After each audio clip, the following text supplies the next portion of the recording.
Hi, SAS listeners. Welcome back to Sexual Assault Survivor Stories, the SAS podcast. Coming to you from the Long Valley studio in Washington, Utah, I'm your host, Dave Markel, and this is episode 203. Today's conversation is with Dr. Peter Verdin. This episode is the powerful compilation of what it is to talk to someone who was a four-year starter for the University of Georgia baseball team, was drafted by the Washington Nationals, and later earned a doctorate in human and sports performance.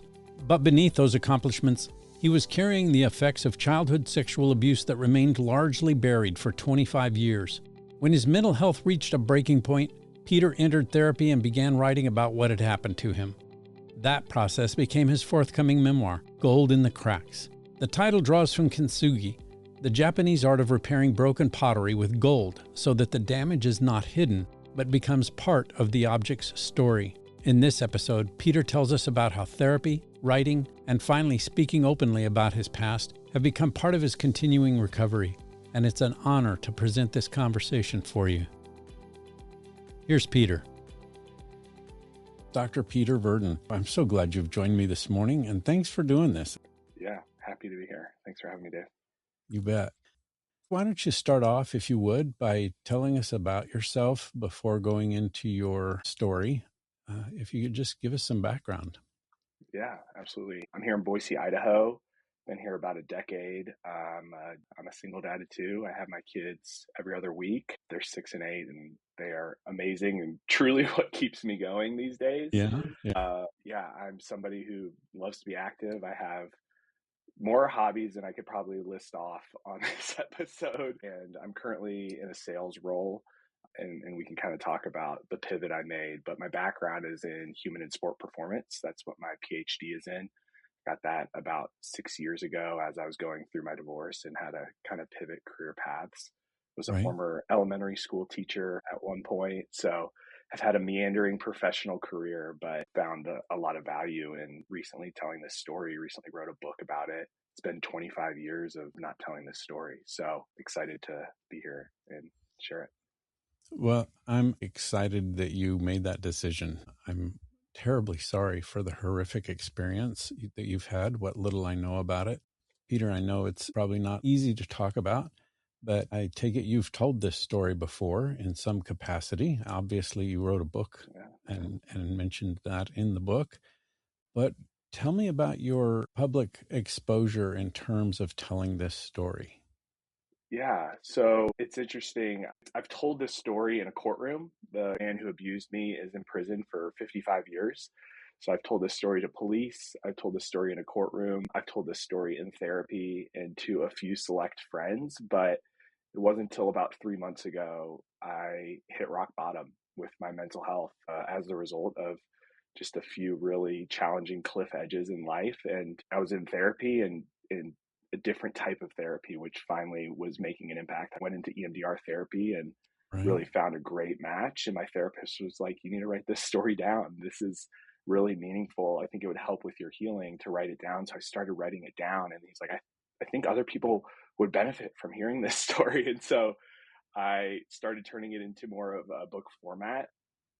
The police detective on my case, Detective Jeremy Henson, who I've stayed in touch with for the last 17 years, has become a friend. He connected me to another podcast with an organization called Our Rescue, and it's the Unlikely Allies podcast. They're just starting, and it's really interesting because they've taken a veteran federal police investigator and somebody who was a survivor of abuse, ended up going to prison. That was how his abuse materialized. And it's got a really interesting story, and they're co-hosts. And so I went on that podcast and told this story with Jeremy, the police detective from my case a few months ago. Wow.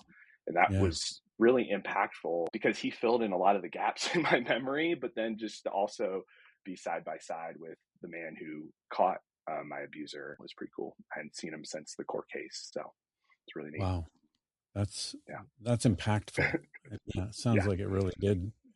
And really, Dave, the more I tell this story, the more I realize a lot of people are carrying this weight and haven't ever told their story. And it's healing to be able to say it out loud and talk about it. And so now, as I've written this book, friends who I've known for 10 years who didn't know this story, one of my really close buddies, I was telling him and he was like, wait, what?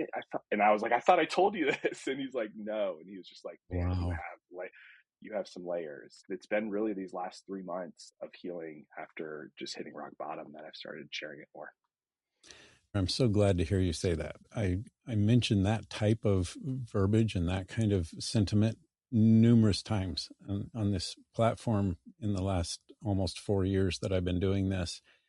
And to hear someone in your situation talk about how healing it is to actually have a discussion about this and to get the story out there is so impressive. And I've been saying that for, like I said, almost 4 years, that telling the story is a healing process.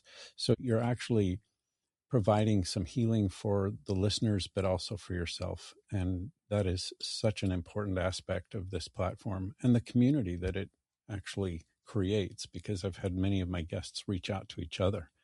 And so I hope that happens for you too. Yeah. Yeah, totally. And that's what's kind of cool about the book is it's written from the inside of this healing process.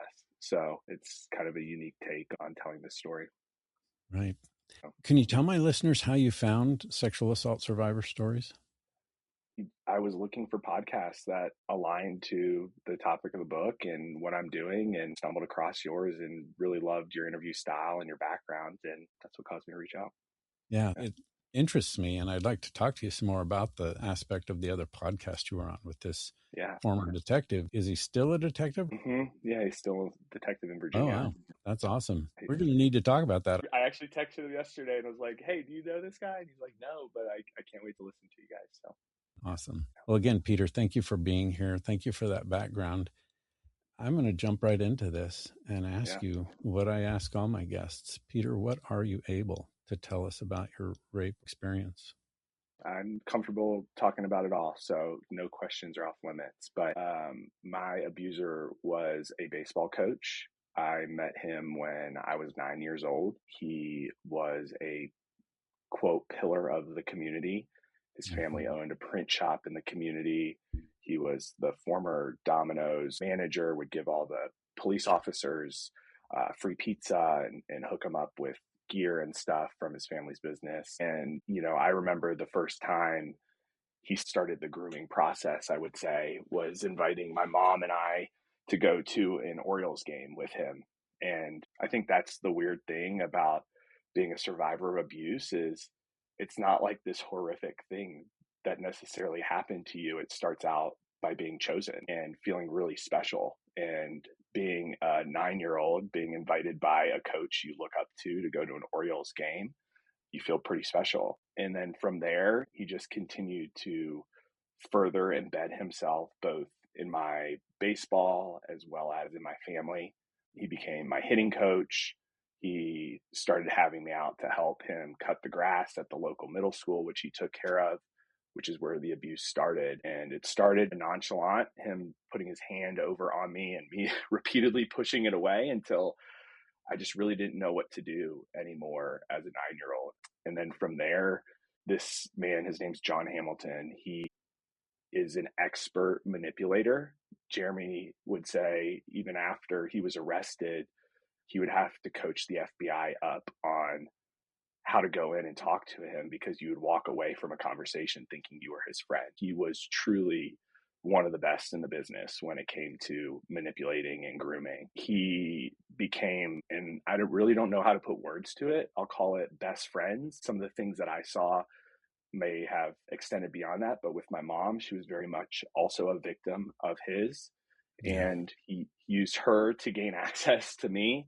And for a while there, this abuse, this molestation, whatever you want to call it, happened on a near daily basis. Happened in the car, on the way to and from hitting lessons. It happened across state lines when he took me on these lavish trips.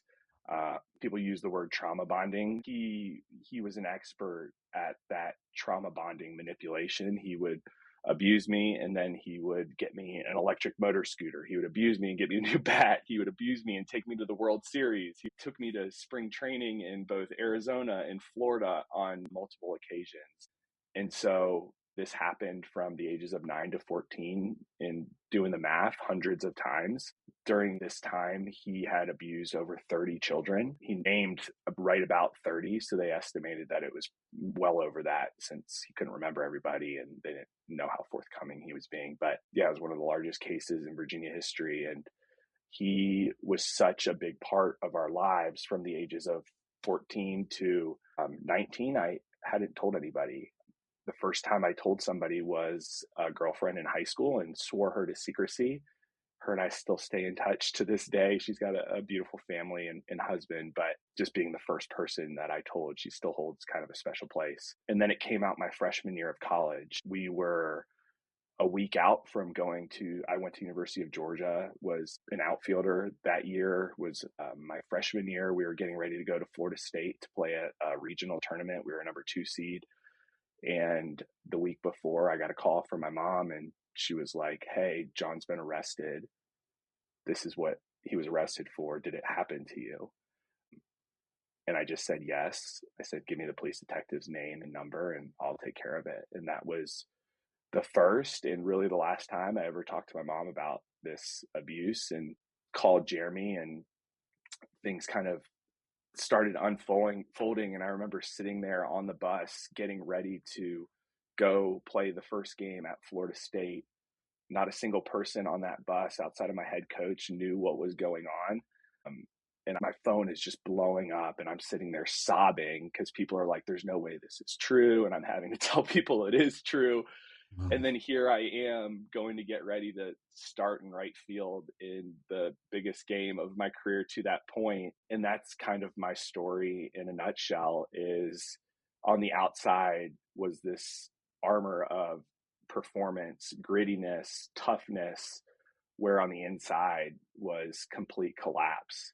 And I was able to hold that armor on very well until about 3 months ago. So that's the gist of it. But before I pause, I know I've been rambling. No, that's The kind fine. of the crazy part to this story is he was arrested. He was let out on bail as part of this plea agreement. He had already been let out on bail once and tried to kill himself, and so he was put back in custody. He was let out on bail as part of this plea agreement. Once I came forward in this case, that's when he started cooperating a lot more, Jeremy told me, because I was such a part of his life. There was no way out of it at that point. Then as he got out on bail that second time, he fled the country. And he fled the country to Europe, and for about a year was on the run. He was on the top 10, FBI's top 10 most wanted list. He was on Interpol's top most wanted list. Wow. And so that would have been my sophomore year of college. Here I am, a starting outfielder at the University of Georgia, very visible on national television most weekends.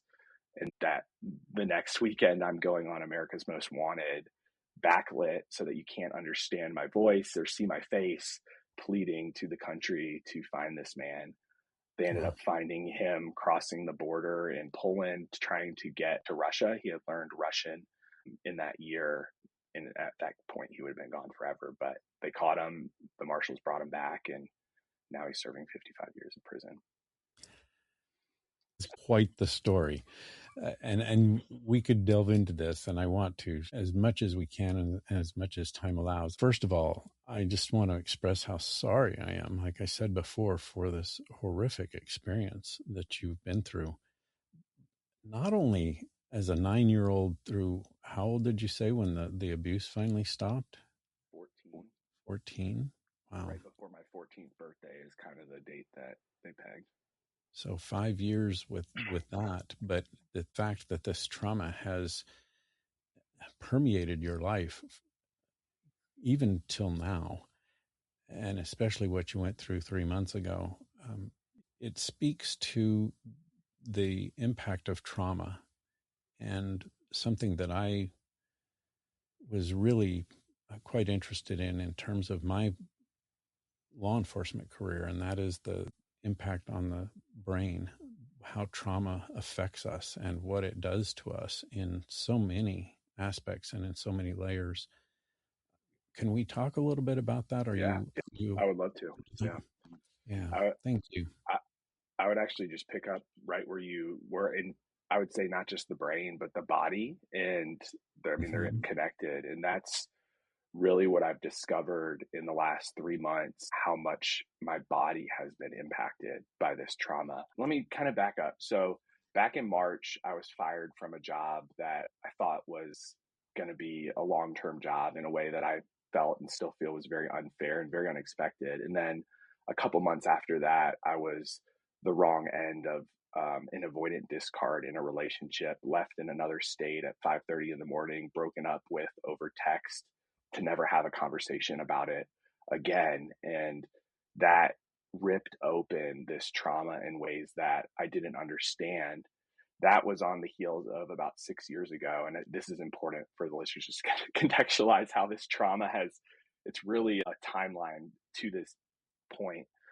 6 years ago, I went through a divorce, and the kid's mom at the time was unwell, truly, and started accusing me of abusing my children. I had to undergo polygraph tests, police investigations. My Oh, kids went through CPS physical examinations. Of course, that was not true, but that ripped me open in ways that I didn't know were possible. And I started seeing it in my body. It started with tremors, it's cheek biting. I noticed like my reaction speed after that divorce went through the roof. Something falls out of the cabinet and I just catch it. My startle reflex, even right now in these last few months, is through the roof. People at work know to like quietly come up to my cubicle now because I'll jump mm, through the roof otherwise. But the one that was most interesting was my back. As a kid, I had these treacherous back problems. My dad is an orthopedic surgeon, and this is in his realm of expertise. So I got kind of the red carpet, MRIs, fMRIs, bone scans, and they could never really point to anything other than an unstable SI. Well, about 2 weeks after the breakup, as my body was coming out of this acute fight or flight trauma response, or at least the most serious part of it, my back went out. And I started to think, I feel like this might be related. So I texted Jeremy, the police detective, hey, when did my abuse stop? And he was, oh, just before your 14th birthday. And I was, okay, I'm going to text my dad now. Dad, when was my first doctor's appointment for my back? And he said, oh, it was a few weeks after your 14th birthday. And I mhm. said, that's not a coincidence. And so I started doing some research into somatic experience and Peter Levine's work, and realized that these tremors were, what Peter Levine refers to as neurogenic tremors. And that's your body releasing the energy that has been stored from that fight or flight response. Yeah. Your back, your iliopsoas muscle that connects your lower spine to your lower body, is one of the primary muscles engaged in the fight or flight response. When you're a victim of a sexual assault, sexual abuse, you involuntarily contract your pelvic floor. And when all that tension releases, your back goes out. And so I started connecting all of these dots of what has been happening in my body. An ex-girlfriend and I at one point had convinced ourselves that I had some sort of connective tissue disorder because my joints and back pop and crack so much. Come to realize like that's just like systemic inflammation from this fight or flight response being just jammed in, a sympathetic nervous system state for the last 25 years. And so Absolutely. it's been really eye-opening to start connecting so many of these dots in my life that have gone unexplained for so long. So I don't know if that answers your question about the brain, but definitely the body. Yeah, well, and I talk about this a lot too. You mentioned Peter Levine. His book, Trauma and Memory, is very impactful. You've probably read that. And then Walking the there's Tiger Walking, yeah. is this. And Mhm. another author, Bessel van der Kolk, wrote a book called The Body Keeps the Score. And I've made reference to that quite often. Yes, and I'm glad you brought that up because so many of my listeners talk to me about that. And we've discussed this issue of that somatic relationship and the impact that trauma, emotional trauma, has on our physical bodies. And it can result in issues that last a lifetime. And so the fact that you've made that connection and probably are getting some sort of treatment with that regard also is very important. I encourage all of my listeners to listen to this admonition about how you should make that connection between our trauma emotionally and the trauma physically, even though the trauma has nothing to do with your back, has nothing to do with other parts of your body. Sexual assault trauma can manifest anywhere in our bodies. And I think it's important to make that distinction and make people aware of that. So I appreciate that. Yeah, totally. When you were actually going through the physical abuse, you mentioned earlier that you would push him away, you push his hand away. Eventually that stopped, obviously, and there was more physical contact. Are you able to talk about now that impact, how you carried the sexual assault that was going on with you in your daily life? How did that impact your interactions with other people, with yourself, with home life, school life? Talk about that if you can. As you can imagine, it turned it upside down in so many ways. That's such an important time in the development process with your nervous system, and it carried into relationships to this day. First one that I finally connected the dots with this last few months is with coaches and even male leadership roles. I've really struggled with my baseball coaches all through my career, and always thought it was something wrong with me. They didn't understand me. And I was talking to that hitting coach that my abuse would often happen on the way to and from. He lived about an hour away and he had no idea it was going on, but it makes so much more sense now that I know this, why some of the things you did and said were the way they were. It has absolutely torched my emotional regulation. And it's something that as an adult, I've had to work on significantly.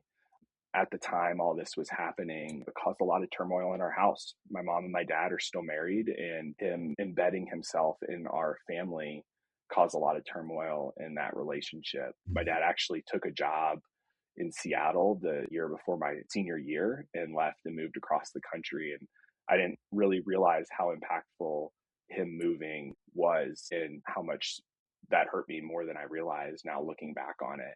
My dad and I at the time were not close. I think my sophomore year of high school, we got in a fist fight. This just caused this turmoil in that relationship as well. And we became close as adults, but really it was always on the surface. There was always this elephant in the room because I hadn't talked to them about this. In November, I was dealing with, I'll call it a mental health crisis. This job had kind of soured, and there was a lot of other things going on. There was the Epstein files in the news and relationship stuff at the time. And I started a medication, Lexapro, and had kind of that 1% worst reaction to it.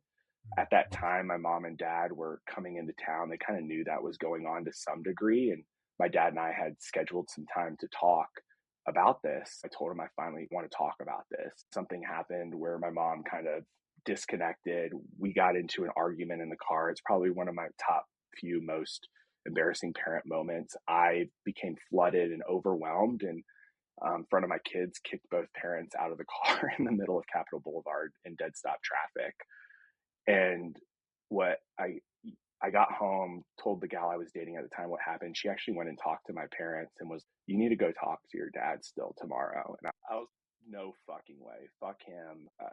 Absolutely not. I'm done with them. And she was like, "No, you need to go talk to him. He's different. There's something about him that's different." And he texted me that night and was like, "I still want to talk in the morning." And that's not normal necessarily in our relationship, to lean in when things get hard in our family in general. It's a reason why we hadn't had this conversation in 25 years. And so I was like, I'll sleep on it and think about it. And the next day I woke up and told him I'd still meet. We went and met at one of my favorite parks and sat on a bench and talked for 2 hours in a way that I didn't honestly think I would ever talk to my dad. At age 73, my dad had started, I didn't know this, had started going back to individual therapy and really connected with his therapist, and truly has changed himself in ways that are so inspiring. And our conversations now are are so much deeper and meaningful. So when you talk about how this has impacted relationships, for a while, it impacted my dad and I's relationship in some really not so great ways. But the silver lining of all this is for sure the relationship my dad and I have now. Unfortunately, I haven't talked to my mom for about a year after that incident here in Boise. Kind of went the opposite direction with her. And it's tough because she was also a victim of this and is still, I'm sure, healing and trying to sort through all of that as well. So, Absolutely. Well, yeah. and you mentioned that when she called you and asked you if you were part of that, and you said yes, and that really there hasn't been any conversation about it since then. That tells me a lot in terms of what she is feeling and the impact that she had, as well as what you're going through emotionally, psychologically, and physically, in the sense that, like you said, she was as much a victim of this as you in different ways, but yes, in some very trauma based ways. And I think a lot of that has to do with, why didn't I see this? I feel guilty about it. I was party to it. I was sucked in. That can have just as much of an impact discussion wise, like you said, this communication, as the physical assault that you went through. Of course, in different ways, but the impact itself can be as traumatic. And I want to express my empathy and sorrow about that too. I mean, I really hope things do get better between you and your mom and that you are able to talk about it. I think it's so impressive too that you've developed this relationship with your father and you got to the point where you could talk about it. I mention this all the time. We need to normalize this conversation, not only in society, not only as a general public thing, but as you've just said, normalize the conversation on a one-to-one basis so that we can heal ourselves and those around us, especially those who are so deeply ingrained into our lives and part of our daily life. It's so intriguing to me in terms Yeah. of being trauma informed and learning about the neuroscience of the brain and how it impacts our memories and all of that. I'm sure there are aspects of this too that are still coming to light in your own memory. And one of the things that I talk about a lot on this show and the impact that being on the show can have is the impact of explicit and implicit memory. And that explicit memory is a memory you have. You can actually remember something happening. The implicit memory is a memory that's in your brain. It's there, but you don't know it yet because it hasn't been activated. And a perfect example of this, I mention this quite frequently on the show, is that it happens to all of us, but what it does and the way it manifests is that you can be talking about something in your explicit memory, and very suddenly you can go, oh, and I remember this happened too. I hadn't thought about this before. And all of a sudden, this implicit memory that's in your brain gets activated by something that you say explicitly in that memory, and boom, it's there.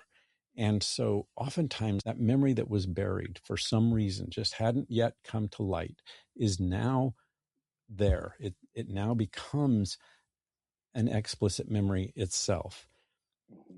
That too can have such a traumatic impact that if we're not prepared to handle that type of thing, if we aren't aware of that mechanic in our brain, it can set us back because we don't know what to do with this new trauma, this new awareness of the trauma that was extended in ways that we didn't know until, poof, this implicit memory is made explicit. How have you handled those types of situations? You mentioned that you're in therapy, and it sounds like you've got a good support group. I'm sure this type of thing has occurred to you. And, and tell me about the impact that has. You know, as I wrote this book, and this kind of speaks to that armor of performance and achievement, I wrote the book in about 3 months, drafted it, ready to go. Similar timeline to how I did my dissertation when I get locked in. And it's funny, I'm talking about in the book how this wiring is what broke me, and I'm still using that same wiring and engine to write the book. Mm-hmm.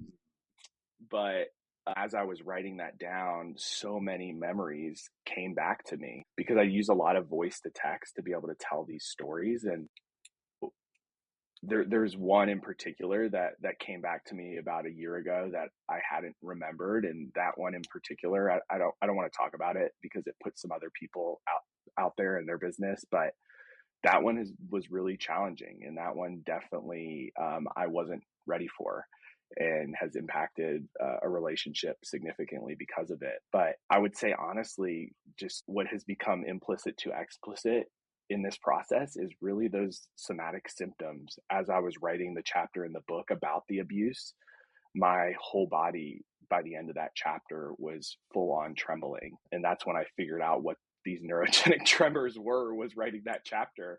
Mm-hmm. And so it's crazy how those implicit memories are stored in your body as well.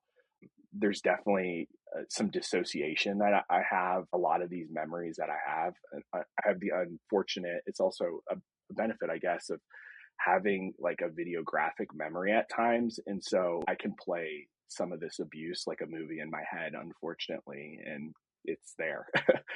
Yeah. And a lot of times it's me from afar watching it happen. And so a lot of those memories have come back, but I don't know, those for some reason don't impact me as much. And I think that's what's the struggle of abuse is for me, at least, it's not necessarily what happened to me, because I was actually listening to your last episode, and she mentioned how she woke up when she was being raped and it was a feeling of pleasure because biologically that's what it is.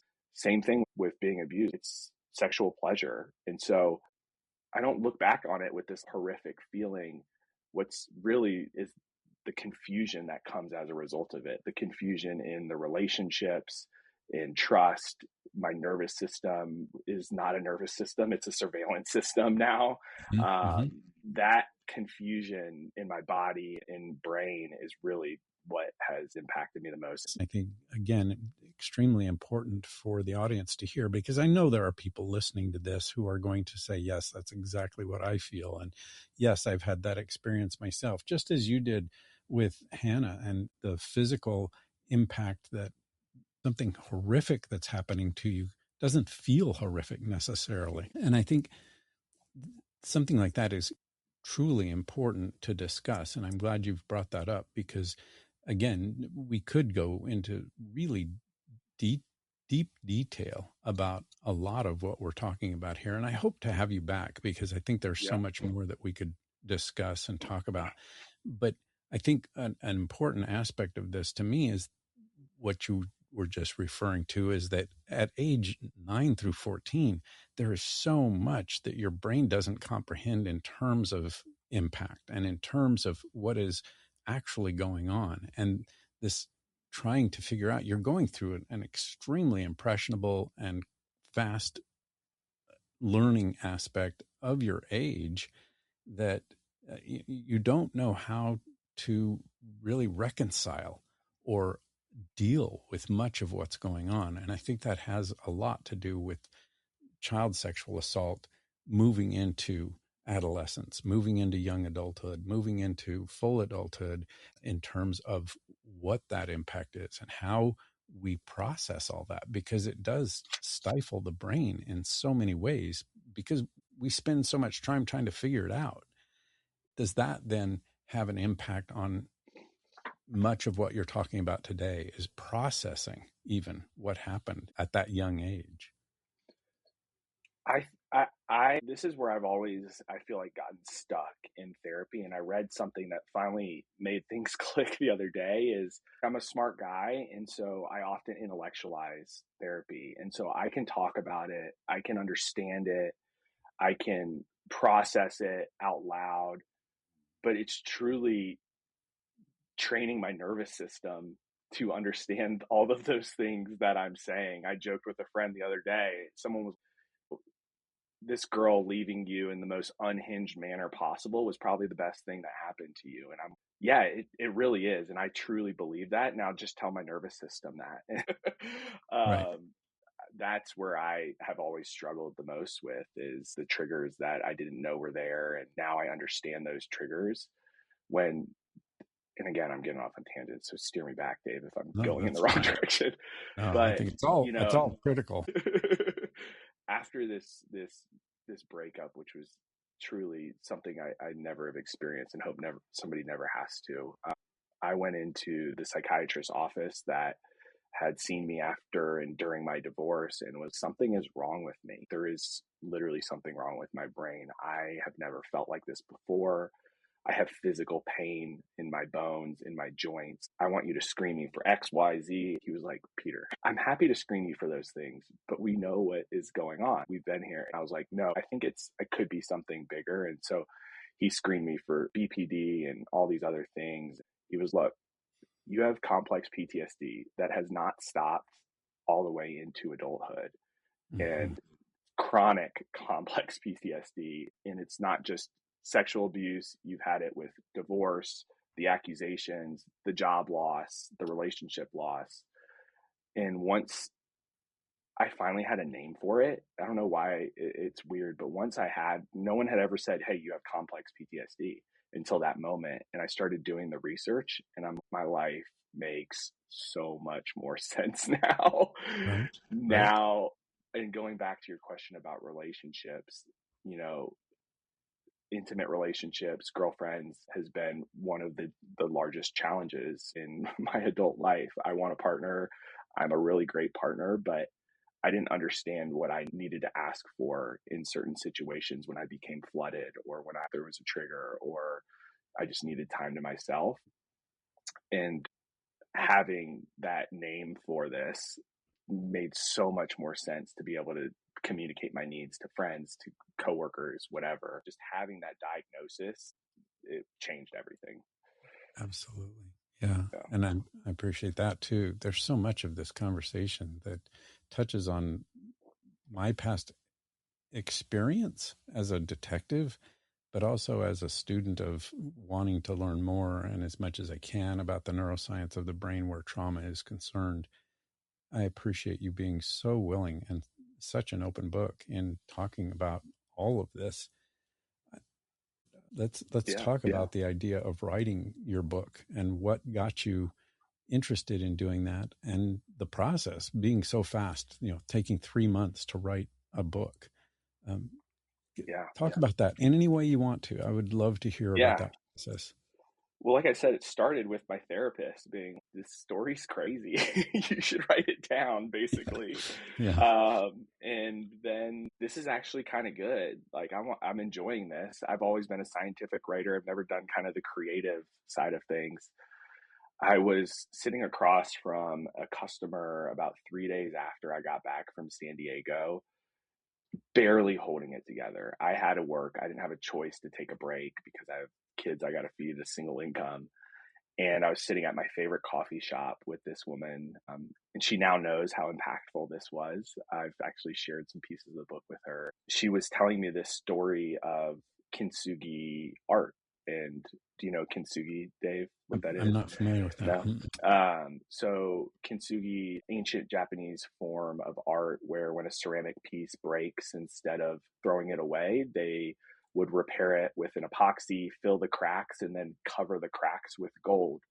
And Right. she's telling me this. Yeah, You've seen I it? do know about Yeah. that. Well, I just didn't know the name, but yeah, Yeah. I've heard of that process and how, And so kind of ritualistic that is and important in their mhm, culture. it Absolutely. is. Yeah, it's huge. And so she's telling me this story, and I honestly can't remember her context, but as she's telling me this story about a ceramic piece being broken into a million pieces, and then you repair it, and the gold and the cracks become the most beautiful part of it, I'm like, this is hopefully a metaphor for where I'm at. I'm at this crossroads in my life, at rock bottom. This can either be what turns me for the healing, or it can be what breaks me completely. And that became the spine of the book. That's where it got the title Gold in the Cracks. And so I did a lot of this is voice to text.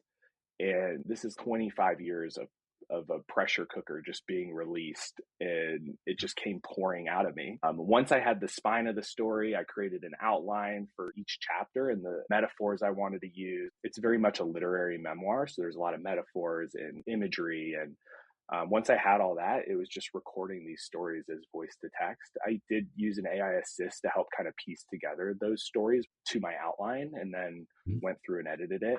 I was up hours at night recording stories because, like you said, once they start going, they just like, they just like, they don't stop.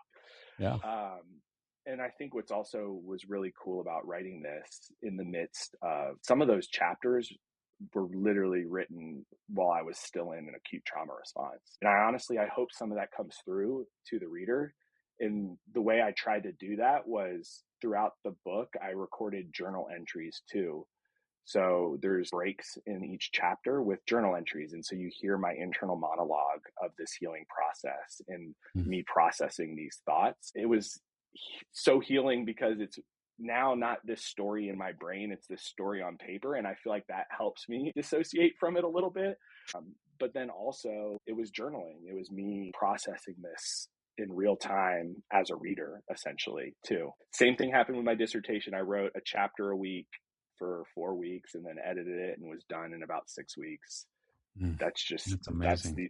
That's this engine that was created for trauma by trauma. For a while it was baseball. That was my fixation. That's what kept me on the rails. I'm very grateful for that because I don't know without baseball what would have happened. The guy who wrote my forward, a really close friend who I mentioned that was on his podcast, Sonny Von Cleveland, his story is one where he went through some really horrific abuse and ended up in prison. And so it's really interesting as I read his memoir in his processing as he was in solitary confinement and compared that to my writing. We are thinking and processing the same things. The wound is the same, the armor was just different. And so it was really interesting reading his forward and how he compared and contrasted those two stories. But the writing process has been a lot of fun. It's with an editor right now. So that's awesome. I think that's really cool. When you say it's with an editor, so when will that come out? The editing hopefully will take about a month. So it should be done by the beginning of October is the goal, and then do maybe a few weeks to promote it. So sometime in October it'll be out. I'm really looking forward to that. I want to promote that here and now, but also if you would send me whatever links you have to that process, that book, and a way that people will be able to obtain it. If you go to my website, I put a website together for it. So what's also been really cool is I'm a one-man show. So when you see the cover art was all me. I graphic designed all the cover art. Each chapter, there's 3 sections. There's the section called the break, the glaze, and the gold. So it kind of follows that kintsugi metaphor. There's a mug for each chapter as like the title page. The first set of mugs are just pieces in a pile. Then in the break section, you start to see the cracks. It start to come back together. And then in the gold section, you start to see the gold come in the cracks. So it's also told through these metaphors with the design as well, I guess I should say. And the website coded myself and deployed myself. Anyways, goldenthecracksofficial.com. You can put your email in and you actually can read a draft of the prologue. It's not edited, so there's probably some typos in there. And then when it comes out, I'll update people. So that's a good way to keep track. Yeah, and that's a perfect leeway into having you back. Peter, we're getting to the point where I think we should start wrapping this up. I don't want to, but I realize both of us have schedules that we need to get involved in for our day.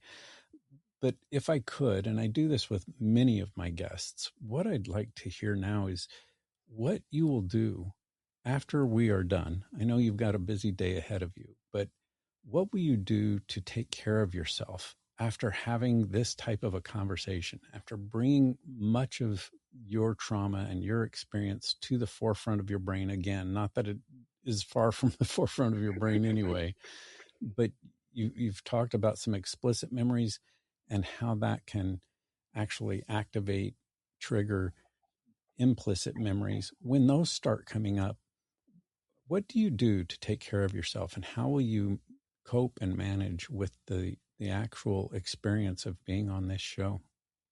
like you said, I've been having so many of these conversations in the last several months. Having them actually is healing. It excites me because as I've had more and more of these conversations, I realize how many people are carrying this weight. The statistics are 1 in 6 boys are abused. And so it doesn't necessarily impact me, but I guess I can speak. There are times, of course, it does. And I have a variety of tools that I use based off of what I'm feeling, but mine, like I said, manifests so much in my body, the anxiety in my chest, and just getting outside and walking. The EMDR therapy has been so helpful in recognizing when my body is starting to get to that point and kind of coming back and finding that safe space. Getting out and walking has been one that's really helped me. I think the rhythm of that bilateral movement, and that's really where EMDR therapy came about, was that rhythm. And so getting outside in some vitamin D and walking, I do it at work, try to get out for a 5-minute walk every hour, honestly, because that's what my body needs. And since the last 3 months, I've been pretty good about making sure that that happens. So that's usually my go-to, but I'll get out and work out as well. Lifting weights was always kind of my refuge. All the way back to when I was a kid. I would go to the gym at 10 o'clock and people thought I was crazy, but that's what regulated me, that heavy work. So physical exercise is always usually, I'd say, my go-to when it comes to those types of things. It's amazing what dopamine and serotonin can do for the brain in trauma. Right? So, it's really cool. Yeah, totally. Peter, I can't thank you enough for being on the show, for number one. But for those of you who don't know, and you wouldn't know unless I tell you this, this was a very sudden thing. I'd gotten the email from Peter, but I got it at a time when it was really critical because I had someone that was going to be on the show suddenly back out and I needed an episode. And I wrote back to Peter and I said, will you be willing to do this right away? And he was, sure, let's do it. And here we are. Not even a full 24 hours later, has it been? Maybe 24. 16 hours, I think. It's been very, very fast. So thank you so much for being willing to do that. But being here is such an impact on me, my audience, and the whole aspect of having you here has really enlightened me into some things that I haven't thought about in a while in terms of the trauma experience and what this show is all about. So thank you so much for being here. Dave, and before I go, could I tell one more story before I go? Absolutely. Yeah, let's do. Because you're speaking to the listeners, and I think this one is impactful. And it came up in therapy as I was doing EMDR just a couple of weeks ago. I've carried a lot of shame and guilt because of this abuse. And I think a lot of people who were abused, my abuser, when he was caught, was housing a foreign exchange student, a teenage foreign exchange student. And I knew what was happening to that kid, or likely happening to that kid. I just didn't have the words to come forward and say something. When the gentleman that came forward saw John and this kid at a 7-Eleven just down the field from where I first met him, he came forward. And I've carried a lot of shame and guilt about the kids who were abused after me. And I was in EMDR therapy, and my therapist asked me, what would you say to the person who came forward if you could? And I am just so grateful for him, for his bravery, for his courage to come forward. And he actually was somebody the police didn't believe because he had a criminal background and history. The police were calling Jeremy and telling him that this isn't true, to drop the case because this kid was not a great kid and John was this pillar of the community. And when my therapist asked what I would say to this guy, I was like, I would just tell him how grateful I am. I felt so much shame towards that foreign exchange student, especially not having said something earlier. And then I connected the dots. I was like, wait a second. I'm telling this guy who was abused before me, and it took him a decade to come forward. I was abused after him. How grateful I am for his courage. Why am I holding on to this shame? This foreign exchange student had messaged me saying how grateful he was that I went on America's Most Wanted and what I was doing to try and catch him. And at that moment, that shame and guilt left me because I don't hold this other guy accountable for my abuse. It's not his fault. Of course it's not. And it was at that moment that was a really pivotal healing moment in therapy for me, is being able to put down that shame and guilt. And so I would encourage listeners who are feeling that to hear that story and to put that down, because it wasn't our fault. Absolutely. You're not the ones who are responsible for that shame, for that guilt. You don't have guilt. It needs to be put where it belongs. Yeah, absolutely. Well, again, thank you, Peter. I hope you have a fantastic day. That does it for another episode of Sexual Assault Survivor Stories, the SAS podcast. Before I close today's episode, I want to thank Dr. Peter Verdin for trusting me and all of you with his story. Peter's experience is a prime example of how childhood sexual abuse can continue affecting a survivor's mental health, physical well-being, family relationships, and sense of self long after the abuse has ended. His decision to enter therapy, confront what he had carried for 25 years, and write Gold in the Cracks, and guest on this show has given him a way to understand his past without continuing to carry the shame that belonged to his abuser. Peter, thank you for your honesty and for using your story to reach others who may still be carrying theirs in silence. And to everyone listening, thank you for being here. Peter's story is all about the ongoing effort of this podcast to normalize the conversation around rape and sexual assault to help reduce the prevalence rate and rid our society of rape culture. Please remember to do your part in your own community to help bring justice to victims and survivors of rape and sexual assault by sharing this episode with someone you think could benefit from it. Another great way to do this is to start by believing, because we all know someone whose life has been impacted by rape or sexual assault. We'll see you next week.